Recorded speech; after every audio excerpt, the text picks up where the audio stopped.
Nous sommes dans la joie d'être avec vous dans cette école de leadership, plateau des leaders que vous aimez tant. Je salue tous ceux qui nous écrivent et qui apprécient cette émission parce que ça nous édifie et ça nous éduque et ça nous donne des orientations par rapport à la façon de conduire la nation, de conduire nos pays, notre pays, de conduire nos familles, de conduire nos églises. Plateau des leaders, une émission de la radio-télévision Sango Malamu. Sango Malamu, nous sommes dans nos 30 ans d'existence et voilà pourquoi nous avons besoin de l'excellence au niveau du leadership. Aujourd'hui, nous allons aborder la question d'attitude. Et nous serons avec notre invité habituel, le révérend Hubert Mihimi. Bonjour, révérend. Bonjour, pasteur Gaudé. Et nous sommes dans la joie de nous retrouver avec vous. Et je vous informe que, en tout cas, beaucoup de gens apprécient ce que nous sommes en train de donner comme matière. Et je crois que ça nous encourage. Je n'aimerais pas citer ceux qui nous ont déjà parlé. C'est que quand les gens attendent comme ça, ils attendent des révélations, des enseignements, des directives claires sur la façon de faire le leadership dans notre pays. Nous allons donc aborder des problèmes d'attitude. Il se fait que dans notre pays, nous sommes pleins de gens intelligents. Nous avons beaucoup de philosophes, beaucoup d'écrivains, beaucoup de gens qui réfléchissent, beaucoup de docteurs, beaucoup d'enseignants. Mais il se passe qu'on n'a pas un environnement sain. On n'a pas de résultats escomptés. Donc, on pense déjà qu'il doit s'agir d'un problème d'attitude. Voilà pourquoi nous allons parler de l'attitude. Donc, le leadership, c'est d'abord une question d'attitude.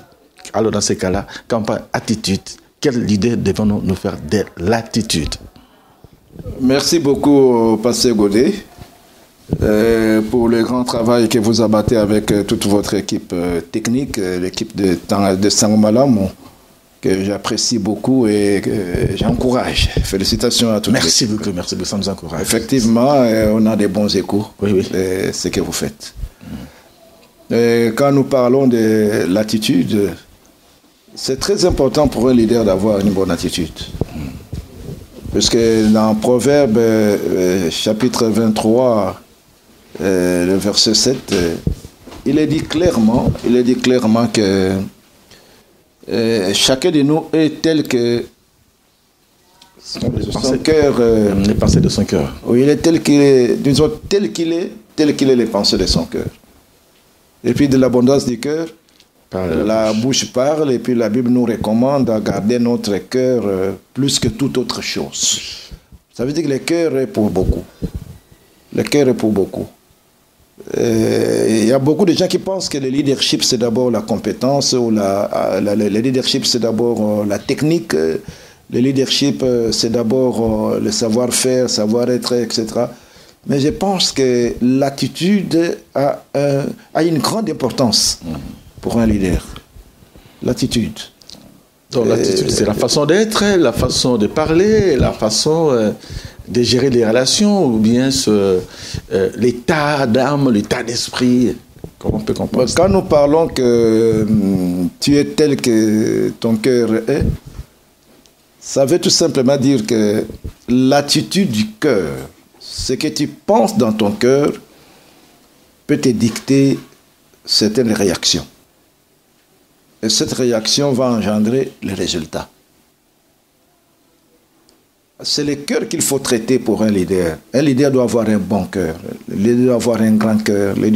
Puisque la vision qu'il a, l'objectif qu'il veut atteindre, dépend à 90% de son état d'esprit.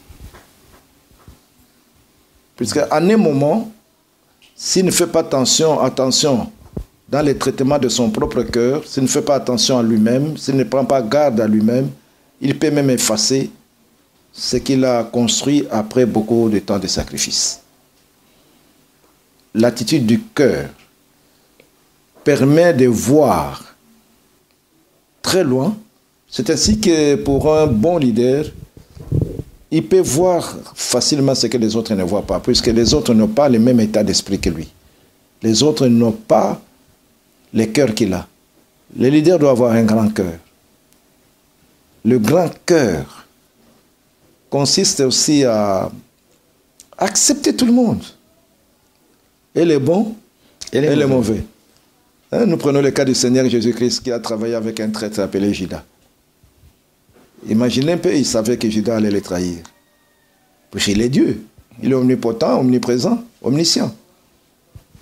Mais pourquoi il l'a laissé parmi les 12? Pourquoi il ne l'a pas chassé? Il avait sa mission. Hein? Oui, voilà.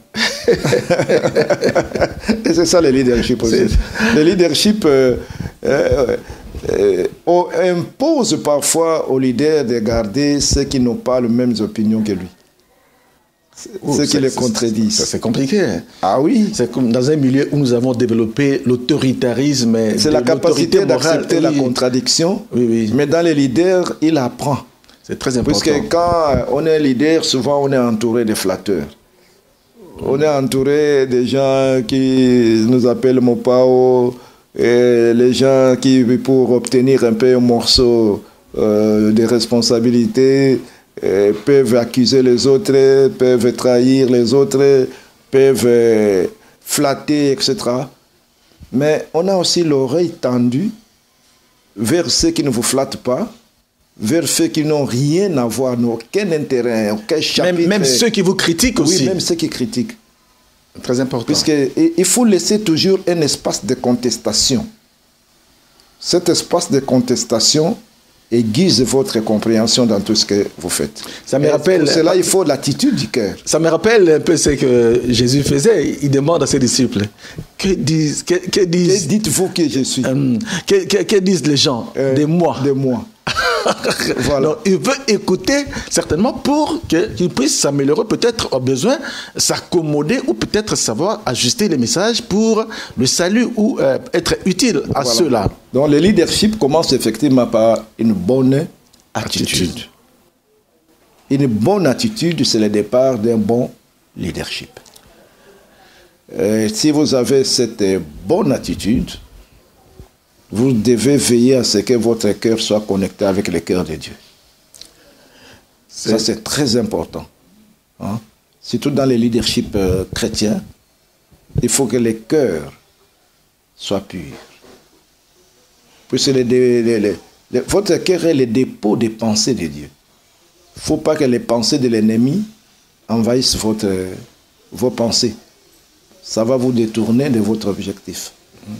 Pour demeurer dans la pensée de Dieu, il faut absolument garder le cœur pur, garder le cœur vraiment plus que toute autre chose.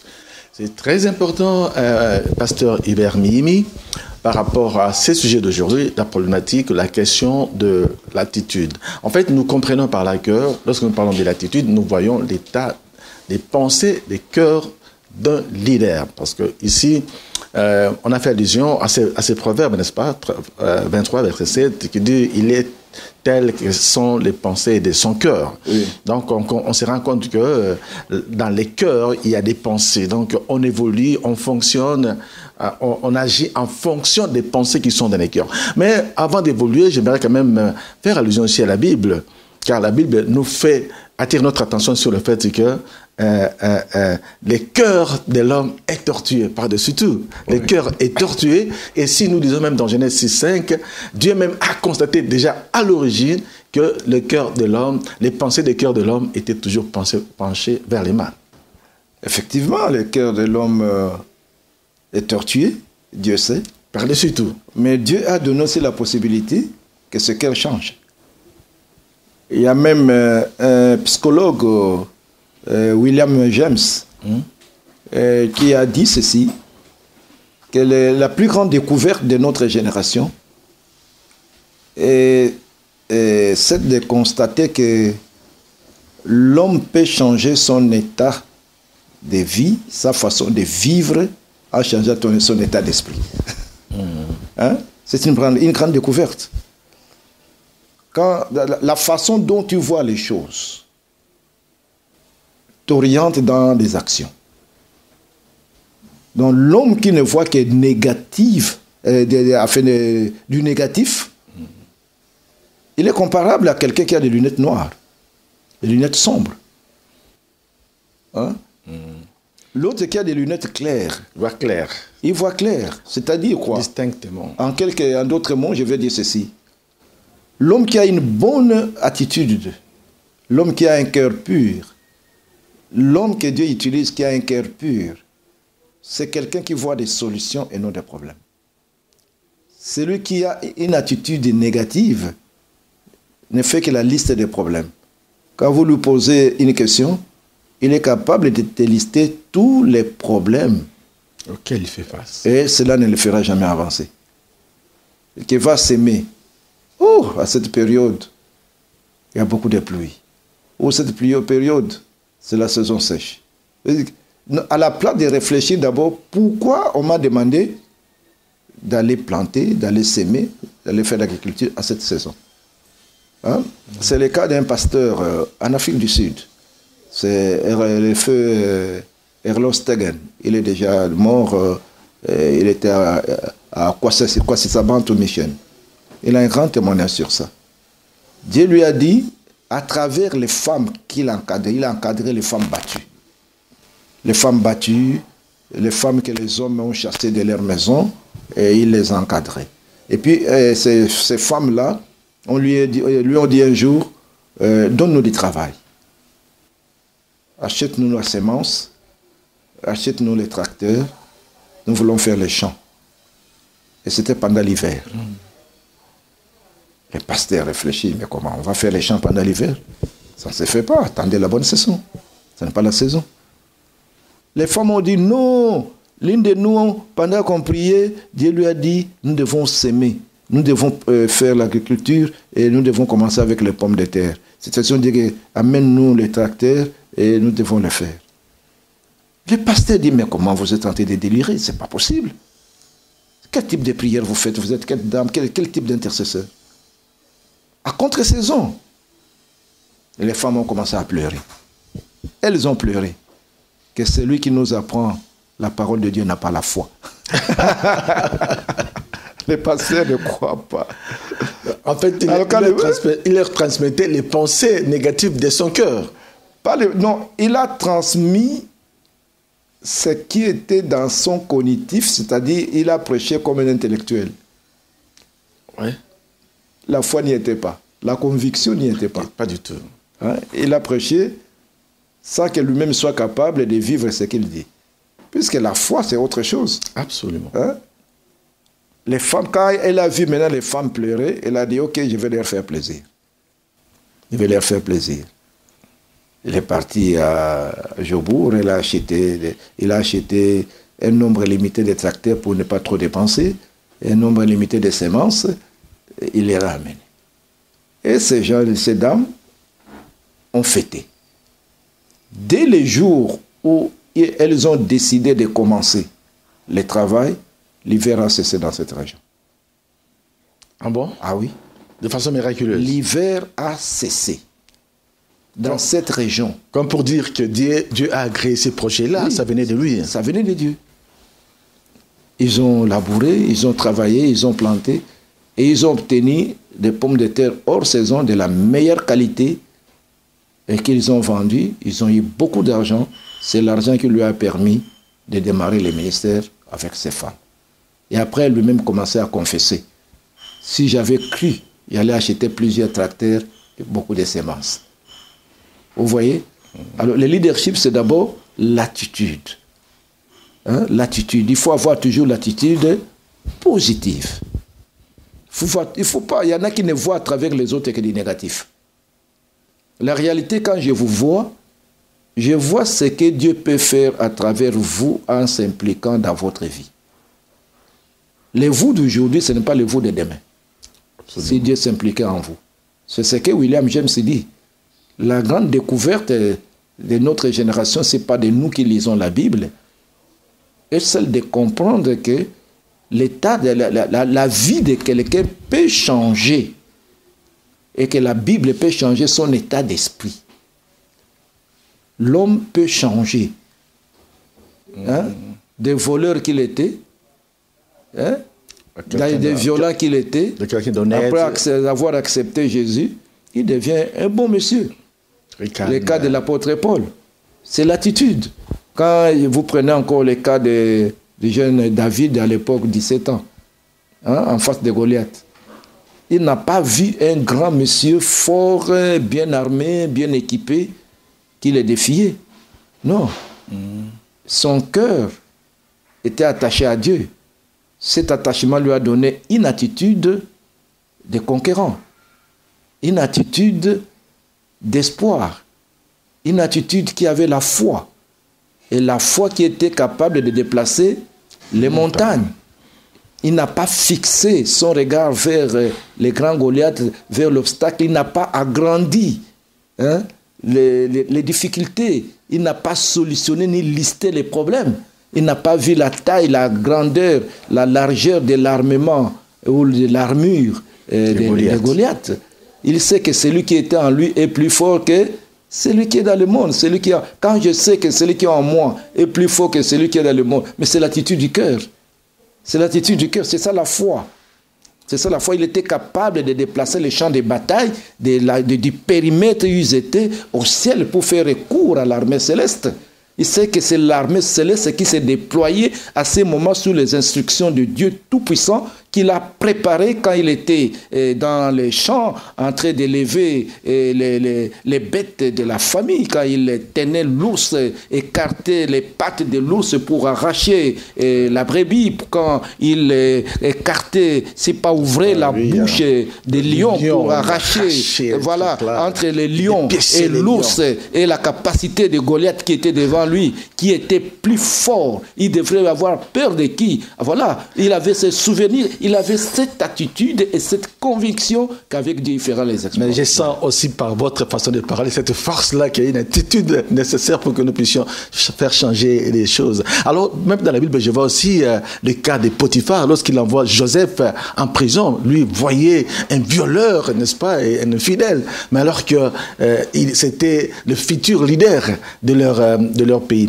Alors, pasteur, j'aimerais vous poser une question par rapport à l'attitude. L'attitude que l'homme a, les pensées qu'il a, est-ce que c'est l'émanation de la société ou c'est l'héritage de ses parents, ou bien ça vient de Dieu, mais de Dieu, parce qu'on ne sait pas, quelqu'un qui naît comme ça, foncièrement déjà, il y a des mauvaises idées, il y a des mauvaises pensées.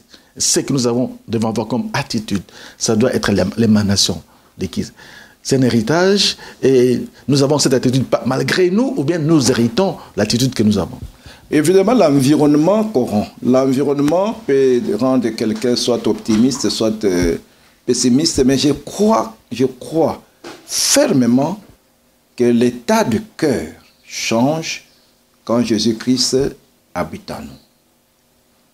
Quel que soit l'environnement, quel que soit l'espace que vous occupez, les plus grands problèmes pour l'homme, surtout pour un leader, c'est l'état d'esprit. Puisque le leader est appelé à voir ce que les autres ne voient pas. Si ce qu'il dirige voit mieux que lui, alors il n'est plus leader. Il a cessé d'être leader.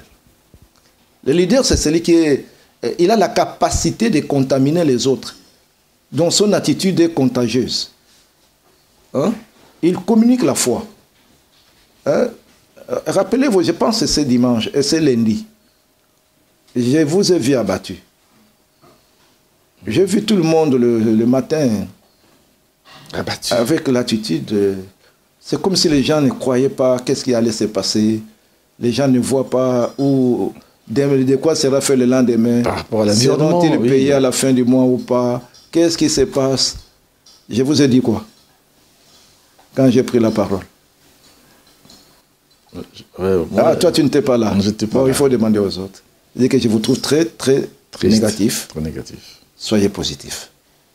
Dieu va faire des grandes choses cette semaine. Croyez seulement. Ayez l'attitude positive. Avançons. Et je crois que Dieu, il fait. Il existe. Nous devons croire.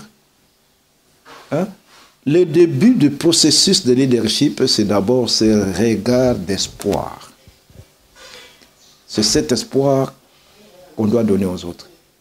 Puisque si le leader lui-même ne croit pas, les autres ne vont pas le suivre. Il y en a pour suivre, ils veulent voir. Mais la première chose qu'ils veulent voir, c'est quoi? C'est le courage qu'a le leader d'avancer. Ok, c'est très important. C'est le quoi qu'a le leader d'avancer. Il y a les leaders qui découragent.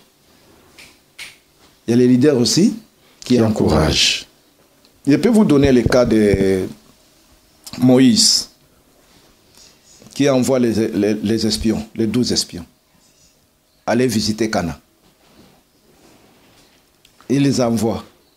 Les 12 espions. Il y a Josué et Caleb faisaient partie des 10 autres, a fait des 12 espions. L'expédition des 12. Hein. Alors, quelle est la différence entre Josué et Caleb et les 10 autres espions? Les 10 autres, c'est l'attitude. On vendu la peur, les autres. L'attitude. Hein? Quand Josué et Caleb voyaient des solutions, les 10 autres voyaient des problèmes.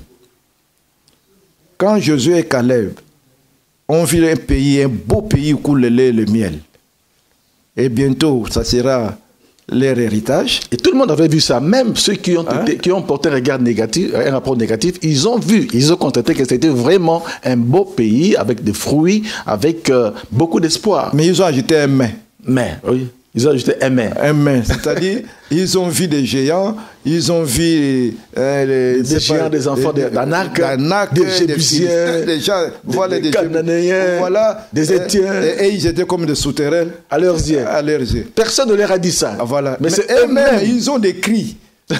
Ils ont des cris, c'est qu'ils sont. C'est-à-dire quoi? Josué et Caleb n'ont pas fixé les yeux sur leur faiblesse. Ils ont vu Dieu, ils étaient avec Dieu. Quand je suis avec Dieu, toutes ces choses-là, c'est rien. Puisque mon Dieu est plus grand que mon problème. Que ce problème-là, Dieu va résoudre. Qui nous a dit d'aller à Canaan? C'est lui. Il va nous abandonner. Jamais. Et alors? Josué et Caleb avaient la foi.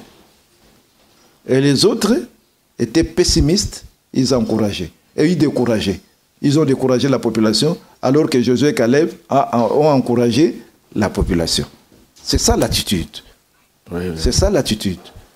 Hein? Il ne faut pas être négatif. Il y en a qui sont tellement pessimistes et ils ne mangeront pas la meilleure production du pays. Moi, dans le pays, je ne vois pas ce qui se passe à l'Est là. Je sais que ce qui se passe à l'Est là, ça sera passé. Ce sont des soubresauts. Oui, c'est un problème. Un jour...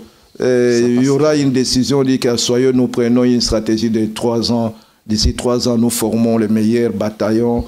Nous prions de former la génération de Josué et de Caleb qui vont aller prendre possession. Ils prendront possession.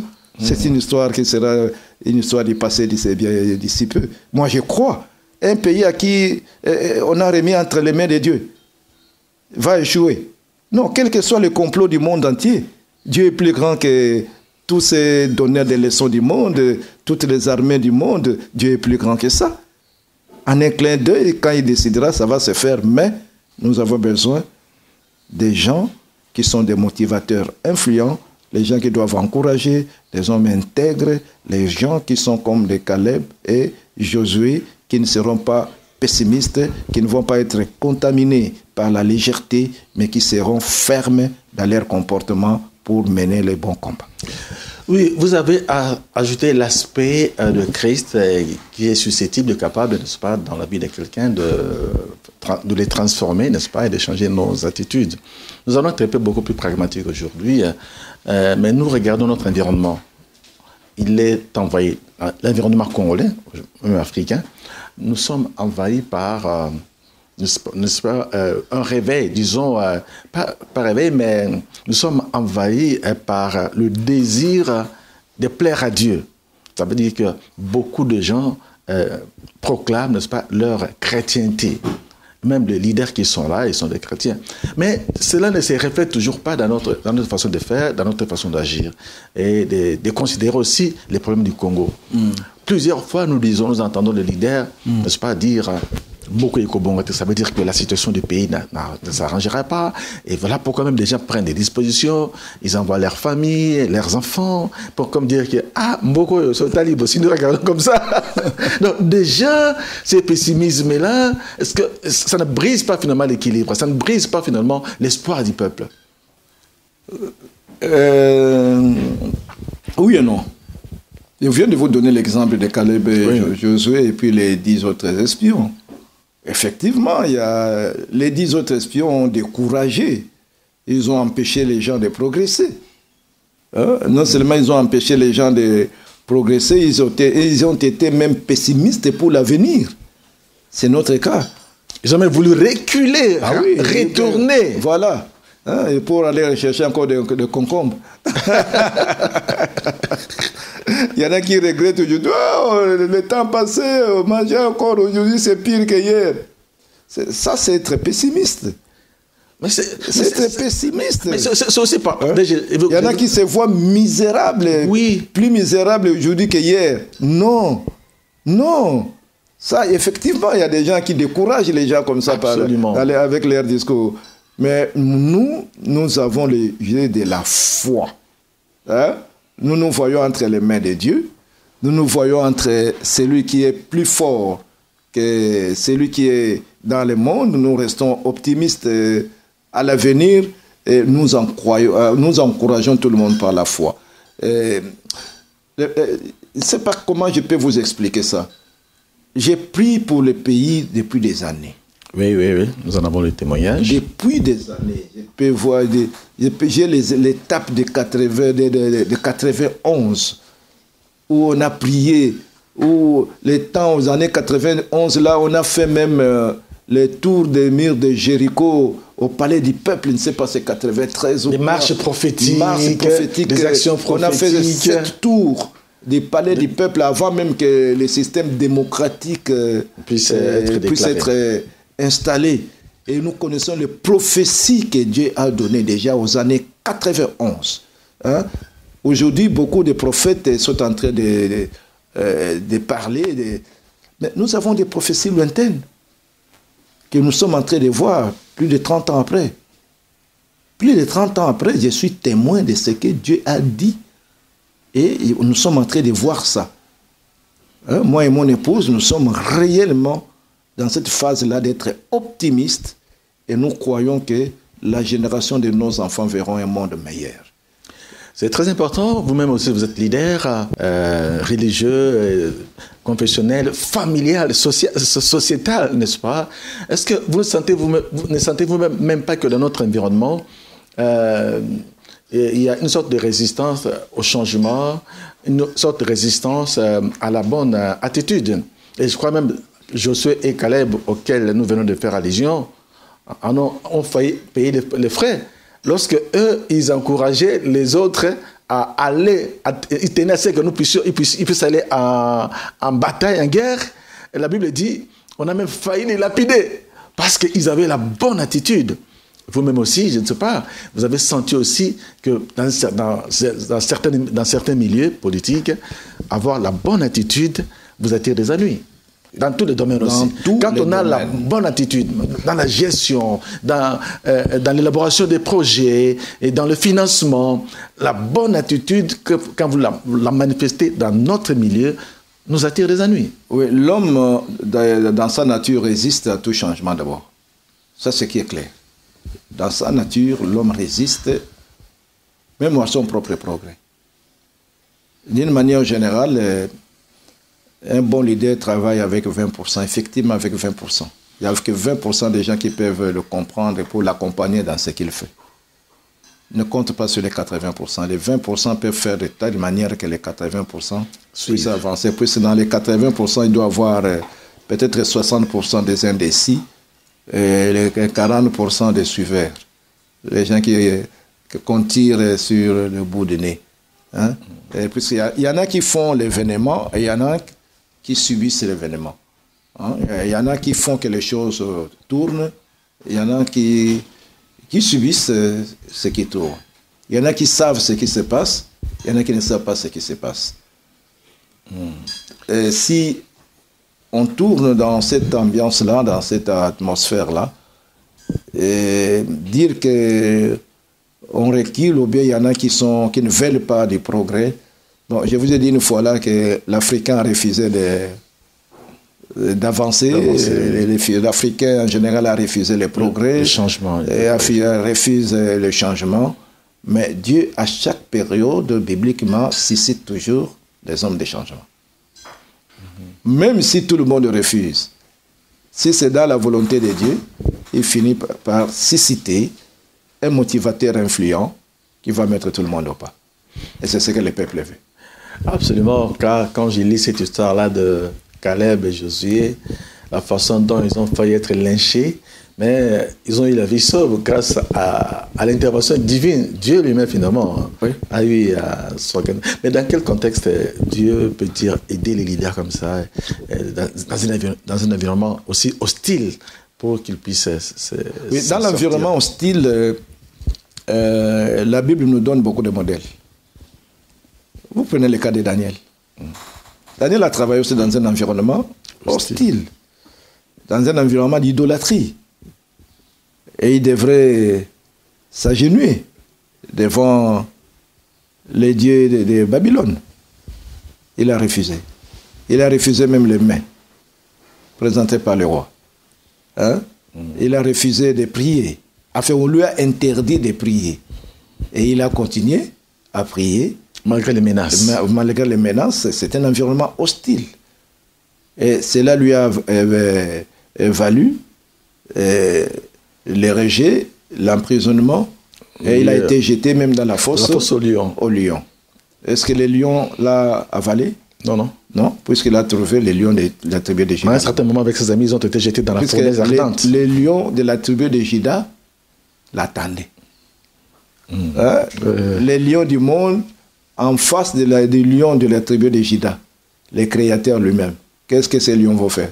Rien du tout. Absolument rien. Même pour le cas où ils ont été jetés dans la fournaise ardente. Dans la fournaise ardente. Comme notre Dieu, c'est un feu dévorant. Il est feu dévorant. Le feu dévorant avale ce feu-là.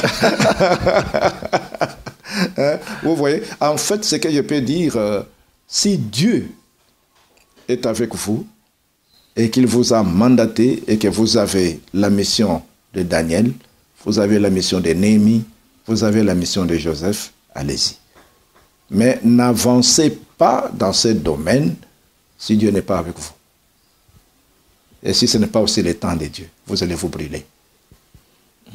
Et au moment, comme je dis, à tout moment il suscite, Dieu sait ce qu'il fait. En un moment, il peut vous dire aussi stop. Vous stoppez. Et il peut conjuguer les circonstances aussi pour qu'on vous éjecte. Vous êtes éjecté. Souvent, ça passe par l'humiliation. Et acceptez l'humiliation. Dieu sait pourquoi il vous a humilié. Pourquoi il a permis que ces gens-là puissent vous humilier. C'est pour notre maturité aussi. C'est pour tirer des leçons, même pour les générations futures. Nous avons beaucoup à dire par rapport à tout ce que vous dites là. Quoi dire aux générations futures? Tout ce que je peux dire, attachez-vous à Dieu. Découvrez votre appel. Allez sans peur avec l'attitude positive. Dieu va vous utiliser. Ce pays sera sauvé. Et nous sommes pratiquement vers la fin de cette émission. Peut-être une dernière question par rapport au leader, à l'attitude du leader. Mais la plupart des cas, le leader n'arrive pas à connaître son état d'âme. Peut-être, vous allez voir la base dire que c'est un leader, il est très méchant, il est dur des cœurs, mais lui-même ne se rend pas compte de ce qu'il est mauvais. Alors comment est-ce qu'on peut connaître, quand on est leader, son attitude, son état de méchanceté, de quelqu'un de mauvais? Est-ce qu'on peut savoir qu'on est mauvais? Du moment qu'on a le pouvoir, est-ce qu'on peut s'estimer, se considérer comme étant mauvais par rapport à tout ce que les autres sont en train de faire comme observation? Mais c'est possible dans le leadership, ces problèmes d'attitude que vous dites là. Ouais. Vous avez bien dit tout à l'heure, le Seigneur Jésus lui-même a fait l'auto-évaluation. Oui, l'auto-évaluation. En demandant à ses disciples, que dit-on que je suis? Que dites-vous que je suis? Et même vous-même. Et c'est l'apôtre Pierre qui a donné lui les réponses. Il a dit que non, ce n'est pas toi. Ça, c'est le ciel, c'est Dieu qui t'a dicté cette réponse-là pour dire que je suis le Fils de Dieu, je suis sauveur, etc. Ça, c'est très important. Tout leader, en un moment, doit passer aussi à l'étape d'auto-évaluation. Puisqu'il doit aussi écouter son entourage. Pas des flatteurs seulement, comme j'ai dit tout à l'heure. Les flatteurs vont te gonfler la tête pour te faire perdre. Mais il est très important pour tout leader d'être à l'écoute aussi de son entourage, de savoir aussi qu'est-ce qu'il pense de lui du point de vue caractère. Puisque le leadership, c'est d'abord le caractère, le leadership, c'est d'abord l'attitude. Le leadership, c'est d'abord l'intégrité. Le leadership, c'est d'abord la capacité de contraindre les gens qui l'entourent à faire ce qui est juste. Si vous agissez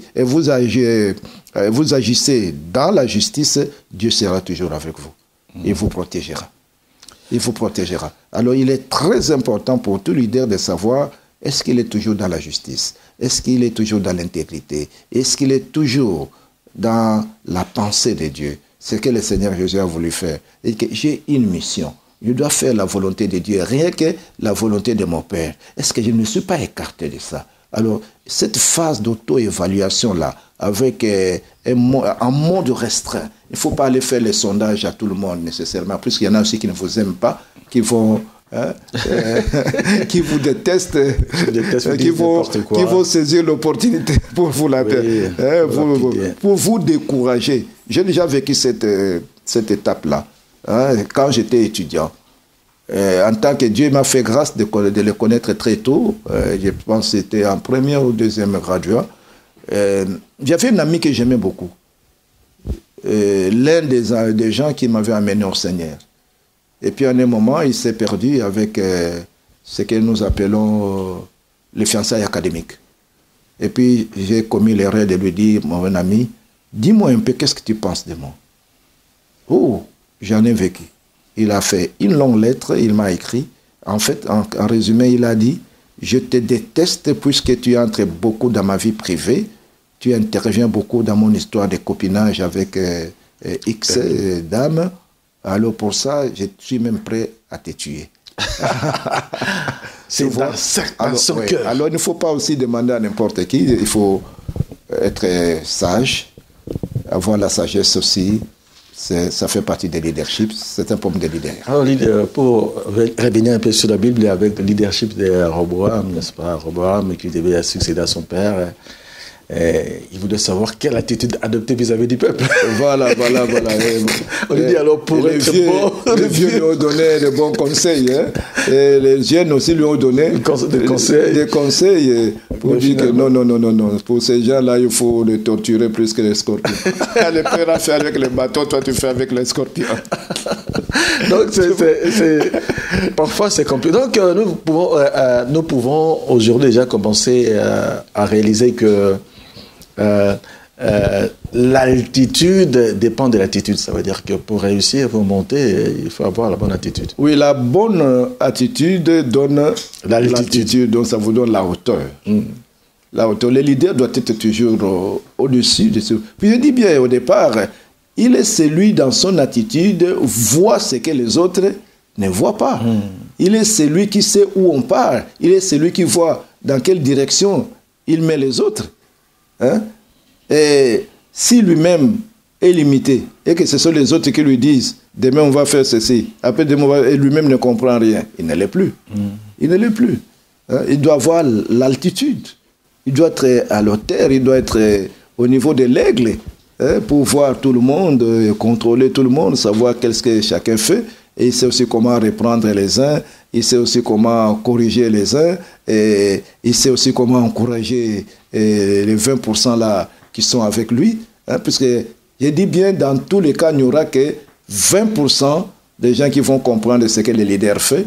80%, parmi les 80%, il y aura des indécis et il y aura des gens qui vont subir.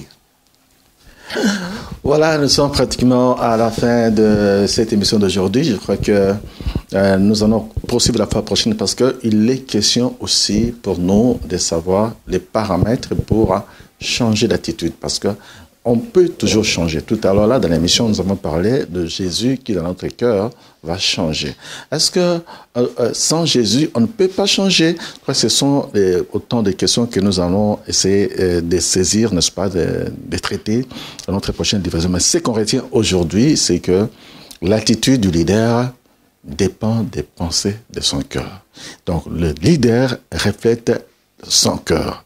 Alors, quand on est leader, on doit pouvoir traiter d'abord les pensées de son cœur pour que nous soyons positifs. Les grands problèmes, c'est que quand nous naissons, la plupart d'entre nous, notre environnement nous influe, nous pousse toujours à des pensées négatives. Et l'environnement congolais aussi nous pousse beaucoup plus à des mauvaises actions, à des mauvaises pensées. On insulte, on injurie. Donc c'est un problème des cœurs. Donc pour être un bon leader, il faut avoir un bon cœur, les cœurs de Dieu, et on peut changer. Cela peut être possible que nous puissions te changer. Voilà pourquoi nous allons vous inviter à notre prochaine émission pour savoir comment est-ce qu'on peut changer. Merci beaucoup. J'ai pas eu vous appeler docteur Mimi, en fait, ingénieur, pasteur. Je n'ai pas besoin de titre. J'aime vivre sans titre. Vous nous aidez, vous nous traitez par rapport à ces enseignements. C'était très riche. Que Dieu vous bénisse. Nous allons nous retrouver la fois prochaine. N'hésitez pas, ne manquez pas la fois prochaine parce que nous devons changer pour devenir des leaders avec des bons cœurs, avec des bonnes pensées, des leaders qui influent pour le changement des mentalités. D'ici là, portez-vous bien. Nous allons vous retrouver la fois prochaine. Restez penchés sur la radio-télévision Sango Malamu qui fête ses 30 ans.